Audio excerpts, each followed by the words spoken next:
Bonjour et bonsoir, j'espère que vous allez bien. Moi, de mon côté, ça va. Merci pour les nouveaux abonnés, merci pour ceux qui likent les vidéos, merci également pour ceux qui les commentent et ceux qui les partagent, très important. Et je ne vais pas manquer de dire merci également à tous ceux qui m'envoient leurs témoignages et qui me contactent pour des entretiens. Mon adresse email est en dessous de cette vidéo. Alors aujourd'hui, nous allons parler encore des familles perverses narcissiques, ces fameuses meutiennes qui vont nous occuper encore pendant des décennies et des siècles. Et des siècles. Et comme vous le savez, la famille perverse narcissique, avec à sa tête les parents hyènes, ce sont des gens qui se croient justement comme des divinités. Et ils voudraient justement que vous les adoriez et que vous soyez toujours là pour dire Amen à toutes leurs paroles. Alors dans cette vidéo, on va voir l'usurpation de titre des parents pervers narcissiques. Alors j'ai jeté un coup d'œil un peu pour voir ce que ça veut dire, parce qu'il y a des mots comme ça, on sait à peu près, mais on n'est pas vraiment très centré sur la définition. Alors, l'usurpation, c'est fait de s'immiscer sans titre dans l'exercice d'une fonction publique, on va aussi dire une fonction peut-être familiale, de provoquer une confusion dans l'esprit du public ou de la famille par l'exercice d'une activité, ça peut être la brimade, ça peut être la manipulation, ou l'usage de documents officiels, ça peut aussi être l'acte de naissance. L'usurpation de titre des parents pervers narcissiques. Vous savez, quand vous grandissez dans une famille normale, une famille saine, on dirait, les parents savent qu'ils vous ont donné la vie. Les parents savent qu'ils ont le droit et le devoir de vous envoyer à l'école, de vous vêtir, de vous protéger, de vous faire grandir, apprendre des bonnes notions d'éducation, de vie en société. Oui, les parents sains savent que ça, c'est leur devoir, de vous donner toutes ces choses, toute cette base, afin que vous puissiez justement grandir, vous développer et être une personne mature, une personne indépendante, une personne qui va voler de ses propres ailes. Oui, les parents sains, les parents qui ont également eu une vision de leurs parents également, parce que vous savez que ce sont toujours un peu des comportements transgénérationnels, vont justement s'impliquer dans la vie de leurs enfants, mais sans les bousculer, sans vouloir usurper d'un titre qui n'est pas le leur. Parce que les parents sains savent qu'ils ont été juste là comme des géniteurs, des gens que la divinité de lumière a utilisés pour donner la vie. Oui, les parents sains savent qu'ils ont accompli leur travail. Dès que leur enfant, leur protégé, a pu atteindre un certain âge, qu'il a obtenu ses diplômes, que peut-être il a pu se marier, et il a maintenant une vie indépendante, il travaille. Oui, les parents sains, ceux qui sont vraiment purs de cœur, savent qu'ils ont fait leur travail. Et ils peuvent remercier la divinité des Lumières parce qu'ils savent qu'ils n'ont pas failli à leur devoir. Mais allons maintenant dans le cas des parents pervers narcissiques.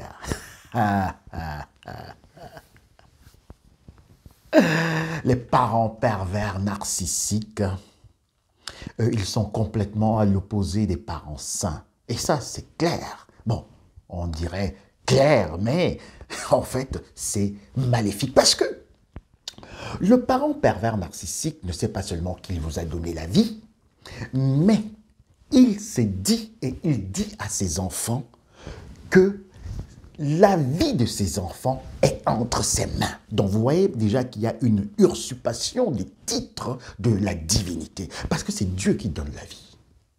Mais le parent pervers narcissique va dire que je t'ai donné la vie et ta vie demeure entre mes mains. Et j'ai le pouvoir de l'enlever si je veux et quand je veux.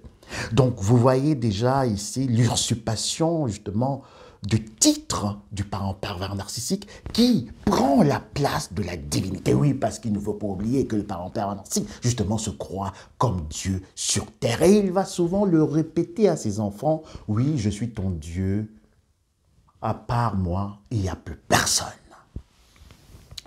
Et je suis encore allé plus profondément pour voir même aussi les synonymes de l'usurpation du titre. Alors, nous avons appropriation, nous avons captation, nous avons empiètement, empiéter, et c'est ce que fait le parent pervers narcissique, il empiète dans la vie de ses enfants. Il s'immisce dans la vie de ses enfants. Et nous avons également un synonyme qui est enlèvement. Enlèvement. Comment le parent pervers narcissique peut enlever son enfant? Oui, il enlève son enfant, en fait, de la maturité. Il enlève son enfant de l'émancipation. Il enlève son enfant également de la justice, parce que le pervers narcissique, le parent, justement, voudrait que l'enfant renonce à la justice et se tourne vers l'iniquité. Et c'est justement ce qu'on va voir. Après enlèvement, on a illégalité. On a également imposture. Oui, les parents pervers narcissiques, ce sont des imposteurs. Il faut le dire, il faut l'accepter et il faut prendre des résolutions. Parce qu'il y a plusieurs d'entre vous, et aussi même, disons, la majorité des personnes, ont vraiment de la difficulté à rompre ces liens, on va dire ici, malsains avec leurs parents pervers narcissiques. Parce qu'on se dit toujours, oui, c'est quand même la famille, oui, c'est quand même ma mère, oui, c'est quand même mon père, oui, c'est quand même mon frère, oui, quand même. Alors que, comme je vous ai dit justement dans une vidéo, le parent pervers narcissique profite justement de ce lien de parentalité pour dominer sur ses enfants et les enlever leurs âmes. C'est pour cela qu'on va aussi voir que le synonyme, c'est aussi enlèvement. Enlever l'âme de l'enfant, enlever la vie dans l'enfant, enlever la joie dans le cœur de l'enfant, enlever le cœur de l'enfant. Oui, je vous ai dit et je vous le répète, les parents pervers narcissiques, ce sont des cannibales.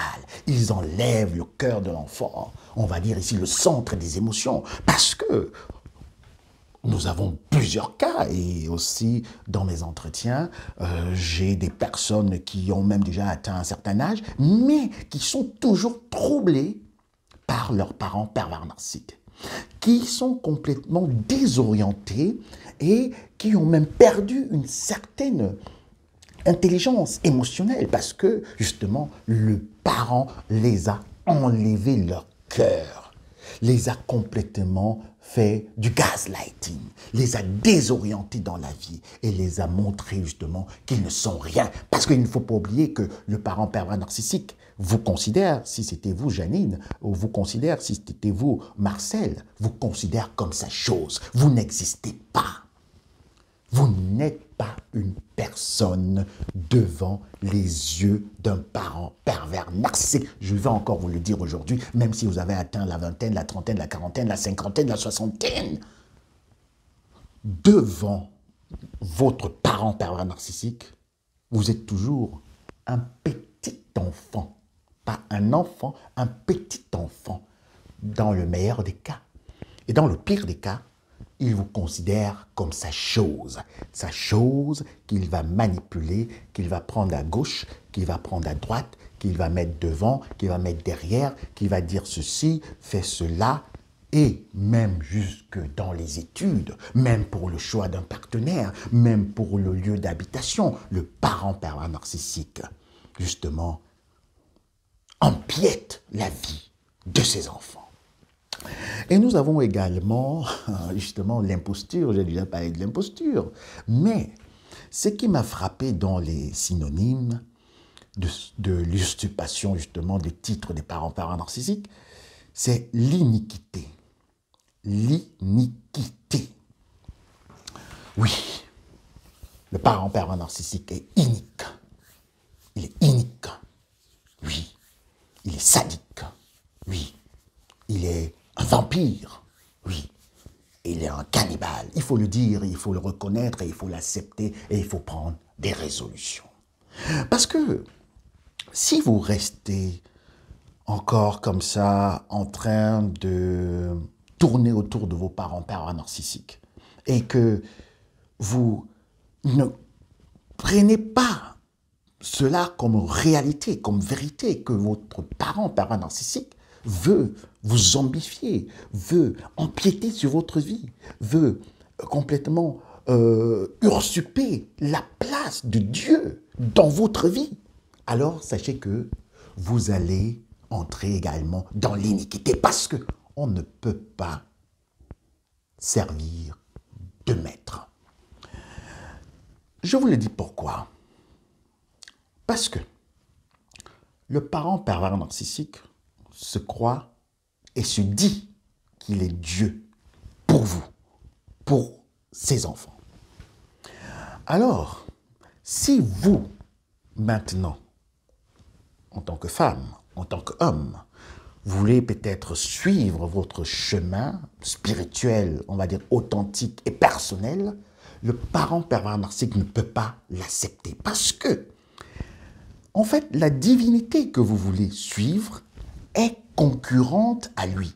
Donc, c'est pour cela que je vous dis que si vous voulez faire votre bon chemin, bonhomme de chemin dans la spiritualité et pour pouvoir justement vous émanciper spirituellement, alors vous avez à choisir soit ce chemin qui mène vers la lumière, vers l'équité, soit le chemin qui mène vers l'iniquité, donc vers justement cet imposteur qui n'est que votre parent, qui se prend pour Dieu.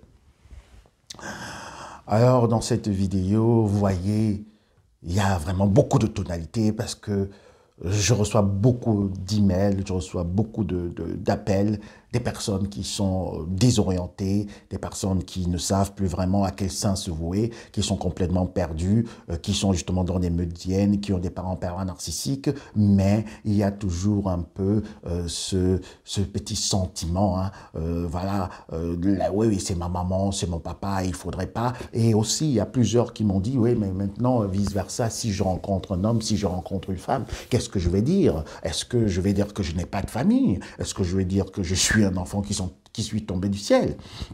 Alors, dans ce cas, si vous rencontrez un nouveau partenaire ou peut-être des amis et qu'ils vous demandent, mais vous ne parlez jamais de vos parents, vous dites, moi, je n'ai pas envie de parler de mes parents. Donc, il faut être vraiment très, je vais dire ici, vraiment strict.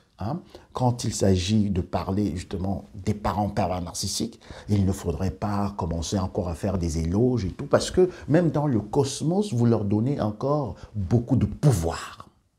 Donc, les parents pervers narcissiques doivent rester à leur place parce qu'ils sont dans l'iniquité. Et si vous voulez être dans l'équité et suivre la lumière, sachez que vous ne pouvez pas manger à deux tables. Il faudrait que vous preniez votre résolution et que vous quittez cette famille de pervers narcissiques, cette meutienne, cette meute de cannibales, cette meute de vampires pour pouvoir vous émanciper et aussi profiter de la vie et aussi récupérer votre âme, votre âme qui a failli être enlevée, comme nous avons lu tout à l'heure, votre âme qui a failli être enveloppée par la noirceur du cœur, des pensées du pervers narcissique, votre âme qui a été même salie avec des mauvaises paroles, avec des mauvaises pensées, avec également des mauvaises injonctions et prédilection et aussi malédiction que les parents pervers narcissiques sortent de leur propre bouche pour envoyer à l'égard de leurs enfants. Et vous comprenez maintenant que c'est de l'abondance du cœur que la bouche parle. Et tout ce qui vient de la bouche des parents pervers narcissiques n'est que méchanceté, n'est que iniquité, n'est qu'injonction, n'est que menace, n'est que chantage, n'est que manipulation. Si tu ne fais pas ceci, tu vas voir ceci. Si tu ne te comportes pas comme ça, tu vas voir cela. C'est toujours le chantage. Et vous comprenez qu'un parent sain va plutôt procurer de la paix, il va laisser de l'espace à son enfant pour justement que cet enfant puisse faire ses propres expériences, cet enfant puisse grandir dans la vie, cet enfant puisse acquérir beaucoup de connaissances, que cet enfant puisse avoir les pieds solides dans la vie pour pouvoir justement affronter les nouveaux challenges. Non, le parent pervers narcissique ne veut pas que l'enfant puisse voler de ses propres ailes. Il veut toujours avoir l'enfant comme ça, c'est comme j'ai dit la dernière fois dans une vidéo, hein, dans ses 5 mètres carrés. Il veut contrôler la vie de l'enfant, il veut contrôler la vie amoureuse, il veut contrôler la vie financière, il veut contrôler la vie, on va dire ici encore même, la vie amicale de ses enfants parce que le parent pervers narcissique pense que l'enfant, donc si je vais bien résumer ici, en utilisant d'autres termes, vos parents pervers narcissiques, toi qui m'écoutes, toi Luc, toi également Philomène, vos parents, tes parents pensent et se disent que tu es leur chose. Tu n'es pas seulement leur enfant, tu es leur chose qu'ils peuvent manipuler à gauche, à droite, devant, derrière, et que toi, tu n'as pas de personne, tu n'as pas de personnalité, tu n'es rien et tu ne seras jamais rien parce que sans eux, ta vie est finie. Est-ce que c'est vrai? Ce n'est pas vrai. Vous voyez donc ici que les parents pervers narcissiques usurpent justement le titre de la divinité pour dominer sur leurs enfants, pour les enlever leur cœur, pour enlever leurs émotions, pour enlever leur vie, afin que les enfants soient toujours là à leur solde et que eux, ils se considèrent justement comme Dieu sur terre. Bienvenue sur la chaîne du Psychospirit. Ici, nous parlons de la perversion narcissique sous différents aspects qui n'ont pas encore été exploités. Si vous avez des questions, si vous voulez me contacter, mon adresse email est en dessous de cette vidéo. Entre-temps, je vous souhaite une agréable et excellente journée. Fuyez les parents pervers narcissiques, ils sont dangereux. À très bientôt, bisous, bye.